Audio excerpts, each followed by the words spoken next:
Dear colleagues, it is my pleasure and honor to have the opportunity to address you today on behalf of the Institute for the Advancement of Education and Upbringing. In the next 45 minutes, we will try to look back together where we started 8 years ago and then clearly see where, as an educational system, we should be heading.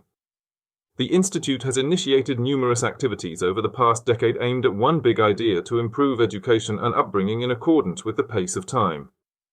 And that time it has accelerated.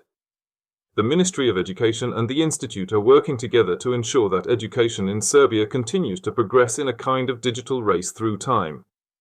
We live in a world where digital technologies are changing the way we communicate, learn, work, create, but also the way we participate in social life.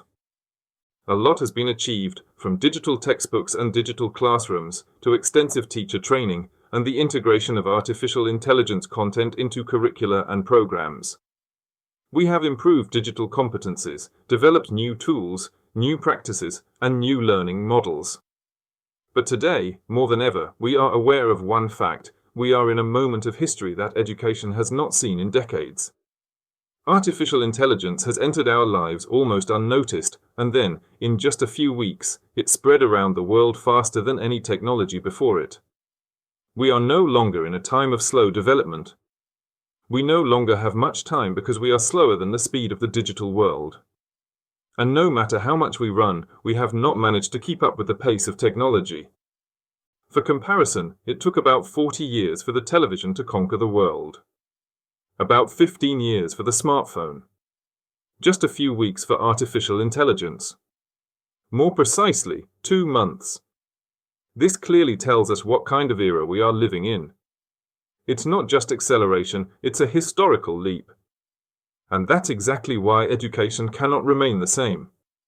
It cannot stay slow, static, and closed within models from the last century. Today, more and more people live in virtual worlds, working, learning, creating, loving, while the power of personal computers doubles every 18 months. That world will become more and more luxurious, more and more alluring. And very likely, at some point, we will have superintelligence, infinitely smart. And that's why we must ask the toughest question: have we already, unintentionally, designed some of the bad ends of our own destiny? And what will such an entity, when it becomes more powerful than us, do with the human who created it? Digital reality is becoming less deterministic and more unpredictable. And if we want to prepare children for a world that is unpredictable and unknown, then schools must radically change their priorities.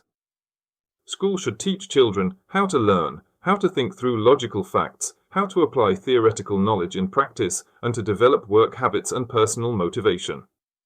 Because a teacher who simply transmits ready-made knowledge, that model is outdated today. Even artificial intelligence can do that. The future demands a teacher who is willing to change, to learn together with their students, and to guide them toward knowledge that thinks, not just knowledge that informs. In a world where lifelong jobs no longer exist, the only truly educated person will be the one who has learned how to learn, to change, and how to remain human in the era of artificial intelligence. And now, I would like to invite Director Zlatko Gruzanovic to continue with this topic. Thank you for your attention.